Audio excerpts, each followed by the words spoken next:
Lions club unity club युनिटीतर्फे आपण किशोरवयीन मुलांमुलींमध्ये बदल आणि त्यांना त्यांच्या आरोग्याची काळजी याबद्दल आपण थोडंसं बोलणार आहोत. आणि आपल्या लायन्सच्या अध्यक्षा आणि आपल्या शाळेच्या मुख्याध्यापिका आणि बाकीच्या दोन्ही टीचर्स त्यांना सगळ्यांना मला नमस्कार देती जाऊ. आज खूप महत्वाचा विषय आहे आणि नाजूक विषय आहे दोन्ही मुलांमध्ये आणि मुलींमध्ये दोन्ही. आणि आपल्याला हे थोडक्यात बोलायचं आहे कारण आपल्याला वेळही कमी आहे. तरी प्रथम मी मुलींसाठी थोडा वेळ बोलेल कारण हे वय कसं असतं, हे वय नाजूक असतं आणि तुम्ही लहान 10 वर्षाच्या आतले त्यावेळेस तुम्ही लहान असता, त्यावेळेस तुम्हाला काही समजत नसतं. 10 वर्षापासून जे आताचे तुमचं वय आहे त्या वयामध्ये विशिष्ट बदल होत असतो मुलींमध्ये मुलांमध्ये, जसं की मुलींचा आधी सांगते. तर तो बदल जाणवत असतो हळूहळू तो एक स्टेज असतात, स्टेप असतात त्याच्या आणि तुमच्यामध्ये जो बदल घडतो एक एक एक कळी म्हणतो ना आपण, कळी कशी असते ती हळूहळू त्या वयात कसं फुलत जाते तसं ते हे तुमचं वय असतं आणि तुम्हाला काही समजत नसतं. तुम्ही लहानही असता आणि मोठे होत असता. तर पालकांची महत्वाची भूमिका असते याच्यामध्ये. तर पालकांनी विशेष काळजी घेतली पाहिजे आपल्या मुलांची. तर त्यासाठी काय केलं पाहिजे की आता हे होणारे बदल आहेत ते आई वडिलांना कळत असतात की बाबा मुलं आपलं मोठं होते. तर त्याच्यासाठी विशेष म्हणजे आपलं पहिलं आरोग्य, मानसिक आरोग्य, शारीरिक आरोग्याची खूप महत्वाची गरज आहे. कारण आपल्या कसं जे काय बदल होत असतात सर्वप्रथम आपल्या मानसिक बदल होत असतात आणि हळूहळू शारीरिक बदल होत जातात त्याच्यामध्ये. तर मुलींना आता बऱ्याचशा मुली त्याच वयातल्या आहेत, काही मुलींना ते आपल्या ह्याच्याबद्दल मी सांगेन मासिक पाळी येत असेल किंवा त्या स्टेजमध्ये असतील त्यामुळे एक ठराविक बदल होतो शरीरामध्ये, छातीमध्ये, बरेच काही अवयव आहेत त्याच्यामध्ये बदल जाणवतो आणि तो बदलाची सुरुवात होत असते आणि नंतर आपल्याला एक मासिक पाळी येत असते आणि त्यामुळे ना आपल्या शरीरामध्ये आणि जे बदल होतात त्याच्यामुळे मनावरही परिणाम होत असतो. त्यासाठी आपल्याला शरीरामध्ये आरोग्याची काळजी घेणं खूप तेवढंच महत्वाचं असतं. आपला आहार सकस आणि चांगला असला पाहिजे, पौष्टिक असला पाहिजे आणि त्याचबरोबर शारीरिक स्वच्छता ही गरजेची आहे. आठवड्यातून एकदा केस धुणे किंवा आपल्या नखांची काळजी घेतली पाहिजे, आपल्या पूर्ण शरीराची एक स्वच्छता ठेवली पाहिजे. कारण ह्या वयात आपल्याकडे इकडे बघा ना माझ्याकडे बघा आपल्या शरीरामध्ये बदल होत असतो ना, त्यामुळे त्या विशिष्ट भागाची आपण व्यवस्थित काळजी घेणं गरजेचं आहे. त्याचबरोबर पालकांनी तुमच्याकडे विशेष लक्ष देणंही गरजेचं आहे. कारण या वयात जो मानसिक बदल होत असतो त्यानुसार तुमची कधी चिडचिड होते, कधी तुम्ही लहरीपणाने कसंही वागता कसंही बोलता तुम्हाला कळत नसतं. पण ती एक स्टेज असते ती तुम्हाला पालकांनी समजून घेण्याची आणि तर पालक ते तुम्हाला सांगतात बोलतात आणि ते तुम्ही शांतपणे ऐकलं पाहिजे. आणि ह्याच्यासाठी खरंच ही गोष्ट आहे ना, एक मुलांमध्ये एक वेगळा भाग आहे आणि मुलींमध्ये एक वेगळा भाग आहे. खरंच ह्या गोष्टी खूप प्रकर्षाने आत्ताचा हा बदलता काळ आहे. पूर्वीचं कसं लग्न किती कमी वयात होते, 9व्या वगैरे वर्षाला लग्न होत होते, त्यावेळेस मुलींना काही कळतही नव्हतं. पण आता तसं राहिलेलं नाही. आता आपल्याला पुढे शिकायला मिळते, बऱ्याच गोष्टी आपल्याला करण्यासाठी वाव मिळत गेलेला आहे. परंतु ही स्टेज ही खूप महत्वाची स्टेज आहे.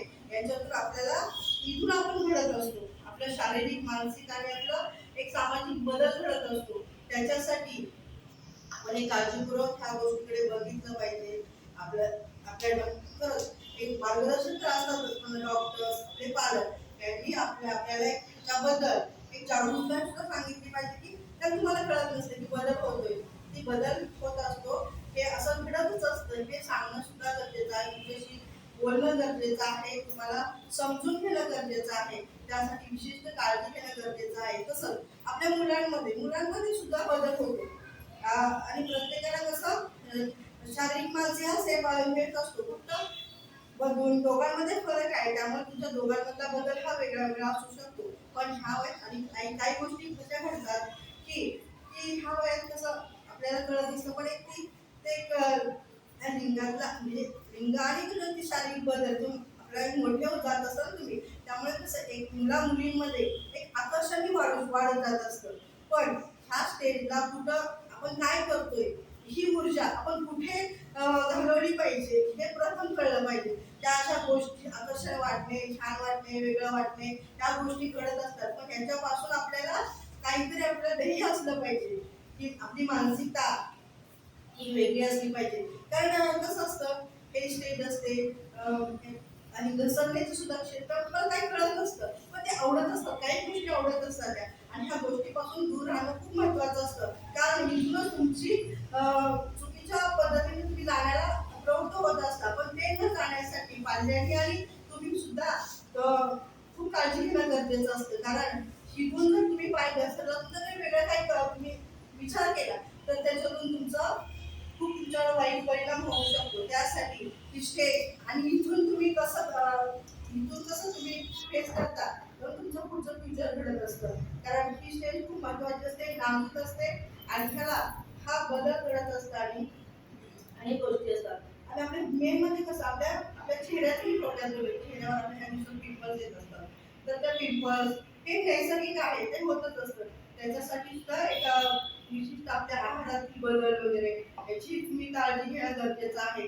आणि मला वाटतं तुम्हाला मी सांगण्यापेक्षा तुमच्या पाल्याला याची जाणीव असते. आता हल्ली सगळे जागरूक आहेत, सगळ्यांना समजतं. पण पाल्याची इथे महत्वाची भूमिका आहे. त्या पाल्यामुळे तुम्ही घडत असता आणि हे बदल हे तुमच्यासाठी नवीन असतात. त्यामुळे निश्चित तुमच्यासाठी नवीन असते. त्यामुळे ह्याचे बदल घडणारे बदल आणि ह्याच्यातून काय चांगलं काय वाईट हे पाल्याने तुम्हाला सांगणं गरजेचं आहे. आणि ते तुम्ही ऐकायचं असतं. आता कसं तुम्ही असते आता पहिली वार असता तुम्ही अस्थिर असता. ह्या दिवसात तुम्ही अस्थिर असता. त्यामुळे तुम्हाला काही कळत नसतं. तुम्ही कसे वागता, कसेही बोलता, चिडचिड होत असते. तुम्हाला काही समजत नसतं आपण काय करतोय ते. कधी कधी तुम्हाला वाटतं बरोबर आहे, मीच बरोबर आहे. कुठेतरी एक आपल्याला वेगळं असं काही वेगळं वाटू शकतं. पण ह्याला स्थिरता मिळण्यासाठी आपली जी ऊर्जा आहे जी आता आपल्याला वेगळं वाटते, वेगळे पण वाटते, त्याच्यातून बाहेर येण्यासाठी ही वेगळी ऊर्जा आपल्याला आपल्या आवडीच्या कामामध्ये घालवायची असते. त्यामुळे आपलं लक्ष केंद्रित राहतं की आपण काय करतोय, काय नाही केलं पाहिजे. ह्याच्यासाठी आपली ऊर्जा ही चांगल्या कामासाठी प्रत्येकाला वेगवेगळी आवड असते. त्याच्यामध्ये तुम्ही गुंता. जर आपल्याला वाटत असेल की आपण काहीतरी वेगळं करतोय, त्याऐवजी तुम्ही जर चांगल्या गोष्टीकडे लक्ष दिलं तर अशा गोष्टीपासून दूर राहू शकता आणि तुम्हाला याच्यातून त्या स्टेजपासून बाहेर जाण्यासाठी तुम्हाला एक मार्ग मिळू शकतो. आणि कसं आणि शक्यतो कसं पिरियडची मासिक पाळी वेळ आली पाहिजे, त्याच्याकडे विशेष लक्ष दिलं पाहिजे. आणि हे वय असतं आणि बदल होत असून प्रत्येकाला हे फेस करावं लागतं की मानसिकता ठेवून आपल्या ध्येयाकडे मूळ लक्ष दिलं पाहिजे. आता तुम्हाला आपल्या शिक्षण वेळ सांगायचं असतं तर तुम्ही तेवढ्यापुरता एकदा थोडं सोडून द्यायचं, हे तुमचं फक्त म्हणजे आणि थोडं सांगायचं पुढे थोडं बोर होतं. पण हे वयच असतं. परंतु हे जे सांगितलं जातं, बोललं जातं, आपल्या बरोबर घडत असतं, त्याच्यातून आपण चांगलं घेऊन पुढे जायचं असतं. नातूशेक असते त्याच्यामध्ये खूप असं तुम्हाला असं सांगण्याचं कसं मुलीच्या लोकांना तर एवढंच माहिती पण नसायचं. मुलींना किती कमी वयात लग्न व्हायची, त्यांना किती हे होतं. पण आता जागरूक आहेत आपण, जागरूक आहे त्यामुळे तुम्हाला सगळी माहिती शाळेतून घरातून सगळीकडे मिळते. त्यामुळे घरी सुद्धा आपल्या समाजामध्ये खूप वाईट वातावरण आहे, खराब वातावरण आहे. आज लहान लहान मुलींवर खूप चुकीच्या पद्धतीने अत्याचार बलात्कार होतात की नाही तुम्ही बघता आणि तुम्हाला ते शब्दाचे वाक्य कळतात. कारण माणसाची मानसिकता खूप घाण झालेली आहे, खराब झालेली आहे.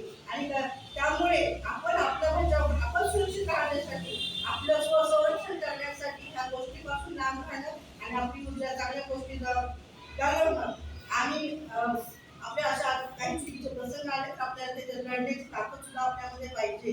कारण आपल्याला वाईट स्पर्श चांगला स्पर्श हा कळतो आणि हा कळणं गरजेचं आहे. कारण त्याच्यापासून आपल्याला लांब राहायचे, आपल्याला त्याच्या जवळ जायचं नाही. वय खूप नाजूक असतं, त्यामध्ये आपल्याला हवं असंही वाटतं पण ते आपल्यासाठी धोकादायक असतं. ते का कोणून सांगायचंय, कारण आता हे खूप वाढत चाललेले वातावरण. मोबाईल बद्दल आपल्याला मॅडम सांगणारच आहे, पण त्या गोष्टी पहिलीच बरोबर इथूनच आहे.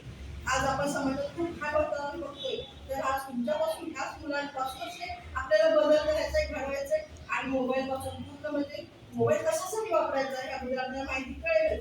पण हे थोडक्यात सांगते, पण मुलांनी ही विशेष तुमच्यामध्ये जो बदल होत असतो त्याच्यामुळे ती ऊर्जा तुम्ही चांगल्या गोष्टीसाठी घालवा आणि आपल्याला पुढे काहीतरी विचार चांगलं करायचं ह्याच्यासाठी घालवा.